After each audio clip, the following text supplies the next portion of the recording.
BrahMos NG missile അല്ലെങ്കിൽ ബ്രഹ്മോസിന്റെ അടുത്ത ഘട്ട മിസൈൽ ഏകദേശം 850 കിലോമീറ്റർ വേരിയന്റ് അടുത്തിടെ നമ്മുടെ ഇന്ത്യ ടെസ്റ്റ് ചെയ്ത് നോക്കി. ഇവിടെയുള്ളൊരു പ്രധാനപ്പെട്ട കാര്യം പഴയ വേരിയന്റിനും ഇപ്പോഴുള്ള ഈ വേരിയന്റിനും എന്താണ് വ്യത്യാസം?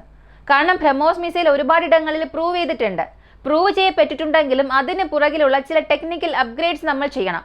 കാരണം താനാണ് മികച്ചത്, തനിക്ക് മുകളിൽ മറ്റാരും ഇല്ല എന്ന ചിന്ത തീർച്ചയായും നശിപ്പിക്കും. അപ്പോൾ ഏത് തരത്തിലുള്ള ടെക്നിക്കൽ അപ്ഗ്രേഡ്സ് ആണ് ഇതിൽ നടത്തിയിട്ടുള്ളത്? 450 കിലോമീറ്റർ റേഞ്ച് ഉള്ളപ്പോൾ തന്നെ ബ്രഹ്മോസ് മിസൈൽ പാകിസ്ഥാന്റെ ഏത് പ്രദേശങ്ങളെ വേണമെങ്കിലും ആക്രമിക്കാൻ കഴിവുണ്ടായിരുന്നു.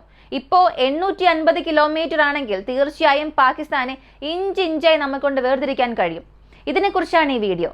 ഇന്ത്യയുടെ പ്രൈഡ് ആയിട്ടുള്ള ബ്രഹ്മോസിന്റെ അടുത്ത ഘട്ടത്തെക്കുറിച്ചാണ് ഈ വീഡിയോയിലൂടെ വിശദമായി അറിയാൻ പോകുന്നത്.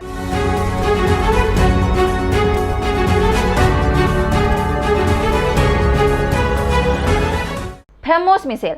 സത്യത്തിൽ ബ്രഹ്മോസിനെ കുറിച്ച് സംസാരിക്കുമ്പോൾ നമ്മെക്കൊണ്ട് റഷ്യയെ മാറ്റി നിർത്തി സംസാരിക്കാനേ സാധിക്കില്ല. കാരണം ബ്രഹ്മോസ് എന്ന പേര് കേൾക്കുമ്പോൾ തന്നെ മനസ്സിലായിട്ടുണ്ടാകും. ഇന്ത്യയിലുള്ള ബ്രഹ്മപുത്ര നദിയും റഷ്യയിലുള്ള മോസ്കോവ നദിയും ചേർത്ത് ഇങ്ങനെ രണ്ട് രാജ്യത്തിന്റെയും വളരെ പ്രധാനപ്പെട്ട ഒരു മിസൈലായി സൃഷ്ടിച്ചിട്ടുള്ളതാണ് ബ്രഹ്മോസ്. നമ്മൾ നോർമലായി സംസാരിക്കുന്ന ആന്റി ഷിപ്പ് മിസൈൽ, കപ്പൽ വിരുദ്ധ മിസൈലുകൾ തന്നെ പലതരമുണ്ട്. എന്നാൽ മറ്റ് മിസൈൽസിൽ നിന്നും ബ്രഹ്മോസിനെ വേർതിരിച്ച് കാണിക്കുന്നത് തന്നെ ഈ ബ്രഹ്മോസിന്റെ വേഗതയും അതിന്റെ ആക്യുറസിയുമാണ്. ഇപ്പോൾ ബ്രഹ്മോസിന് സമാനമായി ലോകത്തിൽ പലതരത്തിലുള്ള മിസൈൽസ് ഉണ്ട്. നമ്മുടെ ഇന്ത്യയുടെ പക്കൽ പോലും ആന്റിഷിപ്പ് മിസൈലിൽ LRHW പോലെ വളരെ long range anti-ship missile, hypersonic weapons ഒക്കെ നിർമ്മിക്കുന്നുണ്ട്. എന്നാൽ അതിനേക്കാൾ വ്യത്യസ്തമായി ബ്രഹ്മോസ് മാറുന്നു എന്നുണ്ടെങ്കിൽ അതിനകത്ത് അത്രത്തോളം കാര്യങ്ങളുണ്ട്. ഇപ്പോൾ സാധാരണ ഒരു മിസൈൽ നമ്മൾ കപ്പലിനെ നോക്കി അയക്കുന്നു എന്ന് ചിന്തിക്കുക. അതിന് റിയാക്ഷൻ ടൈം കുറച്ചെങ്കിലും ഉണ്ടാകും. ഞാൻ ഒരിടത്തു നിന്നും ഒരു മിസൈൽ ലോഞ്ച് ചെയ്യുന്നു. ശത്രുക്കൾ 300 കിലോമീറ്റർ ദൂരത്തിലാണ് ഉള്ളത്.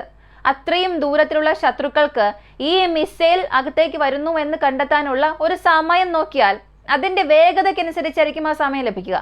ഇപ്പോൾ നമ്മുടെ ബ്രഹ്മോസ് മണിക്കൂറിൽ 3000 കിലോമീറ്റർ വേഗത റീച്ച് ചെയ്യുമെന്ന് ചിന്തിക്കുക. ശബ്ദത്തിന്റെ വേഗതയേക്കാൾ 3 മടങ്ങ് വേഗതയിൽ. ഇങ്ങനെ പോകുമ്പോൾ അതിന്റെ റിയാക്ഷൻ ടൈം വളരെ കുറവായിരിക്കും. പക്ഷെ മറ്റ് കപ്പൽ വിരുദ്ധ മിസൈലുകൾ നോക്കിയാൽ 3-4 മിനിറ്റ് റിയാക്ഷൻ ടൈം ഉണ്ടാകും. ഏകദേശം മാക്സിമം ഒരു 200 മുതൽ 300 സെക്കൻഡ്സ് ഉണ്ടാകും. ഈ 300 സെക്കൻഡ്സ് കേൾക്കുമ്പോൾ നമുക്ക് കുറവായി തോന്നാം. പക്ഷെ ഒരു ബാറ്റിൽ ടൈം സിനാരിയോ, ഒരു യുദ്ധ സാഹചര്യവുമായി കമ്പയർ ചെയ്ത് നോക്കുമ്പോൾ ഈ 300 സെക്കൻഡ് എന്നത് വളരെ കൂടുതലാണ്.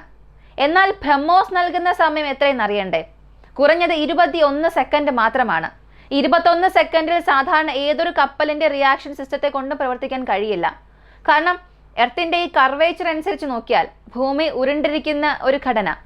അപ്പോൾ ഈ റഡാർ തരംഗം നേർ രേഖയിൽ ട്രാവൽ ചെയ്യുന്നത് കൊണ്ട് തന്നെ ഭൂമിയുടെ ഈ ഒരു സ്ട്രക്ചർ കാരണം 12 മുതൽ 16 കിലോമീറ്റർ കഴിഞ്ഞു പോകുമ്പോൾ ബ്ലൈൻഡ് സ്പോട്ട് ക്രിയേറ്റ് ആകും. ഈ ബ്ലൈൻഡ് സ്പോട്ട് ക്രിയേറ്റ് ആകുന്നത് കൊണ്ട് തന്നെ 16 കിലോമീറ്റർ കഴിഞ്ഞ് ആ മിസൈൽ അകത്തേക്ക് വരുമ്പോൾ മാത്രമേ ശത്രു രാജ്യത്തിന്റെ കപ്പലിനെ കൊണ്ട് തന്നെ കണ്ടെത്താൻ കഴിയുകയുള്ളൂ. അപ്പോൾ ഈ 16 കിലോമീറ്റർ ബ്രഹ്മോസ് റീച്ച് ചെയ്യണമെന്നുണ്ടെങ്കിൽ അതിന് വെറും ചില സെക്കൻഡ്സ് മാത്രം മതി. കമ്പയർ ചെയ്യുക, മണിക്കൂറിൽ 3000 കിലോമീറ്റർ വേഗതയിൽ ഒരു മിസൈൽ പോവുകയാണ്. അങ്ങനെ 3000 കിലോമീറ്റർ പോകുന്ന ഒരു മിസൈൽ ഈ 16 കിലോമീറ്റർ കടക്കാനുള്ള സമയം വളരെ വളരെ മിനിമം ടൈം മാത്രമാണ്. നിങ്ങളുടെ പക്കൽ എത്ര തന്നെ advanced surface to air missile system വെച്ചിരുന്നാൽ കൂടിയും ആന്റി എയർ ഡിഫൻസ് സിസ്റ്റം ഉണ്ടെങ്കിൽ കൂടിയും നിങ്ങളുടെ റിയാക്ഷൻ ടൈം വളരെ കുറവായിരിക്കും. ഇത് സാധാരണ മിസൈലിനാണ്. ഇവിടെ ഒരു സംശയം നിങ്ങൾക്ക് വരണം. ഓപ്പറേഷൻ സിന്ധൂറിൽ ബ്രഹ്മോസിന്റെ സക്സസ് നമ്മൾ കണ്ടതാണ്. ഇപ്പോൾ 400-450 കിലോമീറ്റർ വരെയും പോകാൻ കഴിവുള്ള ബ്രഹ്മോസ് മിസൈൽ നമ്മുടെ പക്കലുണ്ട്. എന്നാൽ 850 കിലോമീറ്ററായി നമ്മൾ അതിൻ്റെ റേഞ്ച് എക്സ്റ്റെൻഡ് ചെയ്യുമ്പോൾ അതിൽ ടെക്നിക്കലി ചില കാര്യങ്ങൾ നമ്മൾ കോംപ്രമൈസ് ചെയ്തേ മതിയാവുകയുള്ളൂ. ഉദാഹരണത്തിന് ഒരു മിസൈലിൽ നിങ്ങൾ റേഞ്ച് എക്സ്റ്റെൻഡ് ചെയ്യുമ്പോൾ അതിന് പ്രധാനമായി 3 കാര്യങ്ങൾ അറിയണം. ഒന്നാമത്തേത് അതിൻ്റെ വെപ്പൺസ് പേലോഡ്, എത്രത്തോളം വെപ്പൺസ് പേലോഡ് കുറയ്ക്കാൻ പോകുന്നു എന്നുള്ളത്. കാരണം ലോങ് റേഞ്ച് പോകുമ്പോൾ ഫ്യൂവൽ കപ്പാസിറ്റി കൂട്ടണം. ഫ്യൂവൽ കപ്പാസിറ്റി കൂട്ടണമെന്നുണ്ടെങ്കിൽ നിങ്ങൾ പേലോഡ് കുറച്ചേ മതിയാവുകയുള്ളൂ, മറ്റു മാർഗമില്ല. രണ്ടാമത്തേത് എയറോഡൈനാമിക്കലി അതിലുണ്ടാകുന്ന മാറ്റങ്ങളാണ്. മൂന്നാമതായതുള്ളത് ആ മിസൈൽ എഞ്ചിൻ നിങ്ങൾ എത്രത്തോളം അപ്ഗ്രേഡ് ചെയ്യുന്നു എന്നുള്ളത്. ആദ്യത്തെ കാറ്റഗറി നോക്കാം. ഇതിൻ്റെ വെപ്പൺസ് പേലോഡ് എത്രത്തോളം കുറയ്ക്കാൻ പോകുന്നു. സത്യത്തിൽ നമ്മുടെ ബ്രഹ്മോസ് മിസൈലിൽ സ്ട്രക്ചറൽ ചേഞ്ചസ് ഒന്നും തന്നെ ചെയ്തിട്ടില്ല. അങ്ങനെ സ്ട്രക്ചറൽ ചേഞ്ചസ് ചെയ്തിട്ടില്ല എന്നുണ്ടെങ്കിൽ ഒരു കാര്യം അവിടെ മനസ്സിലാക്കാം, ഈ മിസൈലിൻ്റെ എയറോഡൈനാമിക്സ് ഏത് തരത്തിലും പ്രശ്നമല്ല. അപ്പോൾ ഇവിടെ weapons and payload take off ratio കുറയ്ക്കും. ഇതെന്താണെന്ന് ചോദിച്ചാൽ, ഇപ്പോൾ നമ്മൾ ബ്രഹ്മോസ് മിസൈലിൽ 1000 ലിറ്റർ ഫ്യൂൽ നമുക്ക് എടുത്ത് കൊണ്ടുപോകാൻ കഴിയും അതിൻ്റെ റേഞ്ച് അനുസരിച്ചതുപോലെ. അതുപോലെ തന്നെ 400 കിലോഗ്രാം വാർഹെഡ് നമുക്ക് കൊണ്ടുവയ്ക്കാൻ കഴിയും. സാധാരണ ഇത് യാത്ര ചെയ്യുന്നത് 450 കിലോമീറ്റർ ആണ്. 450 കിലോമീറ്ററിന് ഈ പറഞ്ഞ കാര്യങ്ങളെല്ലാം ക്യാപ്പബിളായ ഒന്നാണ്. പക്ഷേ ഇപ്പോൾ 850 കിലോമീറ്ററായി റേഞ്ച് എക്സ്റ്റെൻഡ് ചെയ്യുമ്പോൾ ഈ 400 കിലോ വെപ്പൺസ് പേലോഡ് നമ്മൾ കൃത്യം പകുതിയാക്കി കുറയ്ക്കേണ്ട ഒരു ആവശ്യകത വരും. അല്ലെങ്കിൽ ഇതിൻ്റെ എഞ്ചിനിൽ അപ്ഗ്രേഡ് ചെയ്യേണ്ട ആവശ്യകതയുണ്ടാകും. ഇതിൽ ആദ്യത്തെ കാര്യം, പേലോഡ് കുറയ്ക്കുമെന്ന രീതിയിൽ ഏതൊരു വാർത്തയും പുറത്തു വന്നിട്ടില്ല. അങ്ങനെ വാർത്തകളൊന്നും പുറത്ത് വന്നില്ലെങ്കിൽ കൂടിയും നമുക്കത് കൺഫേം ചെയ്യാൻ കഴിയില്ല. കാരണം ഒരു പക്ഷേ ഭാവിയിൽ പേലോഡിൽ ചില മാറ്റങ്ങൾ തീർച്ചയായും ചെയ്യും. അങ്ങനെ പേലോഡിൽ മാറ്റങ്ങൾ ചെയ്താൽ മാത്രമേ ഇതിനെ കൊണ്ട് ഈ പറയുന്നത്ര റേഞ്ചിൽ ആ ഒരു ഡെസ്റ്റിനേഷൻ റീച്ച് ചെയ്യാൻ സാധിക്കുകയുള്ളൂ. രണ്ടാമത്തേത് എയറോഡൈനാമിക്സ് ആണ്. എൻജിൻ നിങ്ങൾ അപ്ഗ്രേഡ് ചെയ്യുകയാണ്, അല്ലെങ്കിൽ എൻജിനിൽ ത്രസ്റ്റ് റേഷ്യോ ക്രിയേറ്റ് ചെയ്യാൻ നിങ്ങൾ ചില അപ്ഗ്രേഡ് ചെയ്താൽ തീർച്ചയായും അതിൻ്റെ എയറോഡൈനാമിക്സിൽ കോമ്പോസിറ്റ് മെറ്റീരിയൽസിൽ ഒരു മാറ്റം കൊണ്ടുവരണം. കാരണം ഇന്നത്തെ സാഹചര്യത്തിൽ ബ്രഹ്മോസ് മാക്സിമം ട്രാവൽ ചെയ്യുന്ന സ്പീഡ് മാക് 3.5 ശബ്ദത്തിൻ്റെ വേഗതയേക്കാൾ 3.5 മടങ്ങ് കൂടുതൽ വേഗതയാണ്. മണിക്കൂറിൽ 3000 മുതൽ 3500 കിലോമീറ്റർ. ഇത്രത്തോളം പ്രാക്ടിക്കലി ഇതിനെ കൊണ്ട് യാത്ര ചെയ്യാൻ കഴിയും. എന്നാൽ ഈ 850 കിലോമീറ്റർ റേഞ്ച് അറ്റൈൻ ചെയ്യുമ്പോൾ ഈ ബ്രഹ്മോസ് മിസൈൽ മാക് 4+ വേഗതയിൽ റീച്ച് ആകണം. ശബ്ദത്തിന്റെ വേഗതയേക്കാൾ 4 മടങ്ങ് വേഗതയിൽ ടാർഗറ്റ് റീച്ച് ആകണം. അപ്പോൾ ഇതിൽ നമ്മൾ ഉപയോഗിക്കുന്ന ramjet engines, air breathing ramjet engines ആണ്. അതിന് എക്സ്റ്റേണലി ഏതൊരു ഫീച്ചർ നമ്മൾ ആഡ് ചെയ്തിട്ടില്ല. അപ്പോൾ 850 കിലോമീറ്റർ ടാർഗറ്റ് റീച്ച് ചെയ്യണമെന്നുണ്ടെങ്കിൽ ഈ റാംജെറ്റ് എൻജിൻ അപ്ഗ്രേഡ് ചെയ്യണം. ഇതിനകം നമ്മൾ ബ്രഹ്മോസ് സീരിയൽ പ്രൊഡക്ഷനിലേക്ക് അയച്ചിട്ടുണ്ട്. 2-3 ഫെസിലിറ്റി പുതുതായി ഓപ്പൺ ചെയ്തിട്ടുണ്ട്. അപ്പോൾ ഇവയെല്ലാം ഒരുമിച്ച് എങ്ങനെയാണ് ഇവരെ കൊണ്ട് ചെയ്യാൻ കഴിയുക? പേലോഡിലും ഒന്നും സംഭവിക്കാൻ പാടില്ല, എൻജിൻ കപ്പാസിറ്റിക്കും ഒന്നും സംഭവിക്കരുത്. മാത്രമല്ല ഫ്യൂവലിലും കൈവയ്ക്കാൻ പാടില്ല. കാരണം പേലോഡിൽ കൈവച്ചാൽ മാത്രമേ ഫ്യൂവൽ കൂട്ടാൻ കഴിയുകയുള്ളൂ. റേഞ്ച് ഇൻക്രീസ് ചെയ്യണമെന്നുണ്ടെങ്കിൽ ഒരേ ഒരു കാര്യം മാത്രം ചെയ്യണം, എക്സ്റ്റേണൽ ത്രസ്റ്റേഴ്സ് യൂസ് ചെയ്യുക. ഇതിന് നല്ലൊരു ഉദാഹരണം പറയുകയാണെങ്കിൽ സിർക്കോൺ ഹൈപ്പോസോണിക് മിസൈൽ. ഇത് ആന്റിഷിപ്പ് മിസൈൽ ആണ്. ഏകദേശം ബ്രഹ്മോസിന്റെ ഒരു അപ്ഗ്രേഡഡ് വേരിയന്റ് പോലെ ഹൈപ്പോസോണിക് മിസൈലായി റഷ്യ നിർമ്മിച്ചിട്ടുണ്ട്. ആ ഒരു മിസൈലിന്റെ അടിഭാഗത്ത് എപ്പോൾ നോക്കിയാലും external thrusters, external boosters add ചെയ്തിട്ടുണ്ടാകും. ഇത് എങ്ങനെ പ്രവർത്തിക്കുമെന്ന് അറിയണ്ടേ? Smart torpedo system, missile assisted torpedo release system. ഇത് ചെയ്യുന്നത് ഒരു സ്ഥലത്ത് നിന്നും ലോഞ്ച് ആകുന്നതിന് ബൂസ്റ്റേഴ്സ് യൂസ് ചെയ്യും. ഈ 800 കിലോമീറ്ററിൽ ആദ്യത്തെ 100-150 കിലോമീറ്റർ അല്ലെങ്കിൽ ഒരു 200 കിലോമീറ്റർ വരെയും ഈ ബൂസ്റ്റേഴ്സ് നൽകുന്ന ത്രസ്റ്റ്, എക്സ്റ്റേണലി പ്രൊഡ്യൂസ് ചെയ്യുന്ന എനർജി ഉപയോഗിച്ച് അത്ര ലിമിറ്റ്, ആ ആദ്യത്തെ 200 ലിമിറ്റ് അറ്റൈൻ ചെയ്യും. അതിനുശേഷം റാംജെറ്റ് എഞ്ചിൻ ആക്ടിവേറ്റ് ആകും. ഇതാണിപ്പോഴുള്ള പോസിബിൾ സിനാരിയോ. എന്നാൽ ഈ ത്രസ്റ്റേഴ്സ് നമ്മൾ ആഡ് ചെയ്യണമെന്നുണ്ടെങ്കിൽ അതിനനുസരിച്ചതുപോലെ നമ്മൾ മോഡിഫിക്കേഷൻസും ചെയ്യണം. ഇന്നുള്ള ഈ ലോഞ്ചേഴ്സ്, ലാൻഡ് ബേസ്ഡ് ലോഞ്ചേഴ്സിൽ നിന്നും ലോഞ്ച് ചെയ്യണമെങ്കിൽ അതിൻ്റെ മിസൈൽ സൈലോസ് ഒക്കെ ഓൾട്ടർ ചെയ്യേണ്ട ആവശ്യകതയുണ്ടാകും, വാർഹെഡ് കോംപ്രമൈസ് ചെയ്യാതെ. അപ്പോൾ വാർഹെഡ് കോംപ്രമൈസ് ചെയ്യാതെ ഇത് നമ്മൾ ഓൾട്ടർ ചെയ്യുകയാണെങ്കിൽ അത് ബെറ്റർ ആയിരിക്കും. കാരണം മിസൈലിൻ്റെ റേഞ്ചിൽ പ്രശ്നം വരില്ല, മിസൈലിൻ്റെ സ്ട്രൈക്കിംഗ് കപ്പാസിറ്റിയിലും പ്രശ്നം വരില്ല. കൈനറ്റിക് എനർജി ഓക്കെയാണ്. അത് പോകുന്ന വേഗതയിൽ അത് അവിടെ ചെന്ന് കൂട്ടിമുട്ടുമ്പോൾ തന്നെ വലിയൊരു ആഘാതം അവിടെ ഉണ്ടാകും.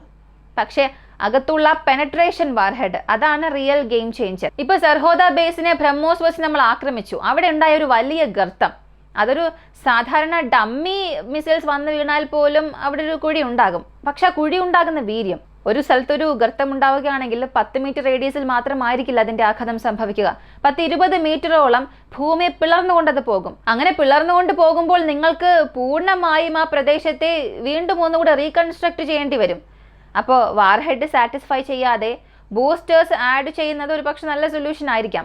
മാത്രമല്ല ഇപ്പോൾ ഈ ബ്രഹ്മോസ് മിസൈലിന്റെ അടുത്ത ഘട്ടം ഈ 850 കിലോമീറ്റർ റേഞ്ചായി മാറുന്നത് നമ്മുടെ സത്തേൺ ഇന്ത്യയ്ക്കും ഒരു സംരക്ഷണം നൽകും. ഇതിനകം ബ്രഹ്മോസിന്റെ എയർ ലോഞ്ച് വേരിയന്റിന്റെ ഒരു സ്ക്വാഡ്രനും ഒരു 5 സുഖോയ് വിമാനങ്ങൾ വരെയും തഞ്ചാവൂർ എയർബേസിലുണ്ട്. ഇപ്പോൾ ഈ അടുത്ത ഘട്ടമായ 850 കിലോമീറ്റർ ഉള്ള ബ്രഹ്മോസ് മിസൈൽ തഞ്ചാവൂരിലേക്ക് വരികയാണെങ്കിൽ ഇന്ത്യൻ ഓഷ്യൻ, അറബിക്കടൽ കൂടാതെ ബംഗാൾ ഉൾക്കടൽ, ഇവ മൂന്നിലും ഏരിയൽ ഡിനൈൽ ആന്റി ആക്സസ് നൽകാൻ സാധിക്കും. ആ ഒരു സ്ട്രാറ്റജി നമ്മെ കൊണ്ട് ഫോളോ ചെയ്യാൻ കഴിയും. അപ്പോൾ ഏരിയ ആക്സസ് ചെയ്യുന്നത് തടയുക, ഏരിയ ഡിനൈൽ സ്ട്രാറ്റജി കൊണ്ടുവരികയാണെങ്കിൽ ഇന്ത്യക്കെതിരെ ഒരു ആക്രമണം വരികയാണ്, ശത്രു രാജ്യത്തിന്റെ കപ്പൽ സേന നമ്മുടെ രാജ്യത്തെ ആക്രമിക്കാൻ വരുന്നുവെന്നുണ്ടെങ്കിൽ അവരെ 2000 കിലോമീറ്ററിന് പുറത്തു നിന്നുകൊണ്ട് തന്നെ നമുക്ക് ടാർഗറ്റ് ചെയ്യാൻ കഴിയും. കാരണം ഒരു സുഖോയ് യുദ്ധവിമാനത്തിന്റെ റേഞ്ച് 2000 കിലോമീറ്ററിലും കൂടുതലാണ്. അതിന്റെ കോമ്പാക്ട് റേഡിയസ്. ഇപ്പോൾ ഈ ഒരു മിസൈലിന് 250 കിലോമീറ്റർ റേഡിയസ് ഉണ്ടെങ്കിൽ 1000 കിലോമീറ്റർ റേഞ്ച് വരെയും നമുക്ക് വിമാനത്തിന്റെ റേഷ്യോ വെച്ചിട്ട് അതിനുശേഷം ഈ 850 കിലോമീറ്റർ മൊത്തം 2000 കിലോമീറ്റർ നമുക്കൊരു ഏരിയൽ ഡിനയൽ നൽകാൻ കഴിയും. അങ്ങനെയാണെങ്കിൽ വളരെ പ്രധാനപ്പെട്ട ഒരു ഘട്ടത്തിലാണ് ബ്രഹ്മോസ് മിസൈലിന്റെ പ്രോജക്റ്റ് ഉള്ളത്. ഇതിൽ റേഞ്ച് എക്സ്റ്റെൻഡ് ചെയ്തിട്ടുള്ളത് ശരിക്കും ഇന്ത്യയുടെ ഗെയിം ചേഞ്ചിങ് എഫക്റ്റായി തന്നെ മാറാൻ പോവുകയാണ്. നമ്മൾ പൂർണ്ണമായും പാകിസ്ഥാനെ ലക്ഷ്യം വെച്ചല്ല ഇത് നിർമ്മിച്ചത്. ഓപ്പറേഷൻ സിന്ധൂരിൽ ബ്രഹ്മോസിന്റെ ബലം അവർ കണ്ടു, ബ്രഹ്മോസിന്റെ ശക്തി അവർ കണ്ടതാണ്. എങ്കിലും അവർക്ക് ക്ലിയർ ആയി ഒരു വാണിംഗ് ആണിത്. അവരുടെ മാക്സിമം ദൂരം ഒരു 400-450 കിലോമീറ്റർ ആണ്. ഈ ബ്രഹ്മോസ് മിസൈലിന് അത് വളരെ എളുപ്പത്തിൽ കവർ ചെയ്യാൻ പറ്റുന്ന ഒരു ആക്സസ് ആണ്. എങ്കിലും നമ്മുടെ ഫയർ പവർ ഇൻക്രീസ് ചെയ്യാൻ ഇതൊരു പ്രോപ്പറായ ചാൻസ് ആയിട്ടാണ് ക്രിയേറ്റ് ആയിരിക്കുന്നത്. കൂടാതെ 2 ഫോറിൻ ബയേഴ്സും വന്നിട്ടുള്ളതായി ഇന്ത്യയുടെ സർക്കാർ ഭാഗത്തു നിന്ന് വാർത്തകൾ പുറത്തുവിട്ടിരുന്നു. ഡിഫൻസ് മിനിസ്റ്റർ സംസാരിക്കുമ്പോൾ പറഞ്ഞിരുന്നു 2 പ്രധാനപ്പെട്ട കസ്റ്റമേഴ്സ് ഡീൽ സൈൻ ചെയ്തിട്ടുണ്ട്. അത് ആരാണെന്നുള്ളത് പുറത്ത് പറഞ്ഞിട്ടില്ല, കോൺഫിഡൻഷ്യൽ ആയിരിക്കാനായി. ബ്രഹ്മോസ് നമ്മൾ എക്സ്റ്റെൻഡ് ചെയ്ത് കാണിച്ച് ഫ്യൂച്ചർ വാർഫെയറിൽ നമ്മളത് ഉപയോഗിച്ച് സക്സസ് കാണിക്കുകയാണെങ്കിൽ വീണ്ടും കൂടുതൽ കസ്റ്റമേഴ്സ് വരാനുള്ള സാധ്യതയുണ്ട്. ഈ ഒരു വീഡിയോയെക്കുറിച്ചുള്ള നിങ്ങളുടെ അഭിപ്രായം കമന്റിൽ പറയുക. ബ്രഹ്മോസ് ഇന്ത്യയുടെ ഒരു റിയൽ ഗെയിം ചേഞ്ചർ ആണ്, അതിൽ യാതൊരു മാറ്റവും വേണ്ട.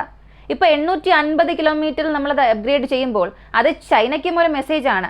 പക്ഷേ ചൈന ഭയപ്പെടുന്നതിനേക്കാളും പാകിസ്ഥാൻ ഈ ഒരു വാർത്ത വന്ന അന്ന് മുതൽ തന്നെ ഭയപ്പെടാൻ തുടങ്ങിയിട്ടുണ്ട്. അങ്ങനെയുള്ള വാർത്തകളും അവരുടെ മാധ്യമങ്ങൾ പുറത്തുവിടാൻ തുടങ്ങിയിട്ടുണ്ട്. ഇതിനെക്കുറിച്ചുള്ള നിങ്ങളുടെ അഭിപ്രായം എന്താണ്? ഒരു പക്ഷേ ഈ ബ്രഹ്മോസ് മിസൈലിന്റെ റേഞ്ച് വീണ്ടും ഇൻക്രീസ് ചെയ്തു, വാർഹെഡ് കുറഞ്ഞാലും പ്രശ്നമില്ല, റേഞ്ച് എക്സ്റ്റെൻഡ് ചെയ്താൽ മതി എന്ന് നിങ്ങൾക്ക് തോന്നുകയാണെങ്കിൽ അതിനുള്ള കാരണം കൂടെ പറയുക. കൂടുതൽ അപ്ഡേറ്റ്സിനായി വോയിസ് ഓഫ് നമ്മുടെ ചാനൽ സബ്സ്ക്രൈബ് ചെയ്യുക. മറ്റൊരു വീഡിയോയുമായി വീണ്ടും കാണാം.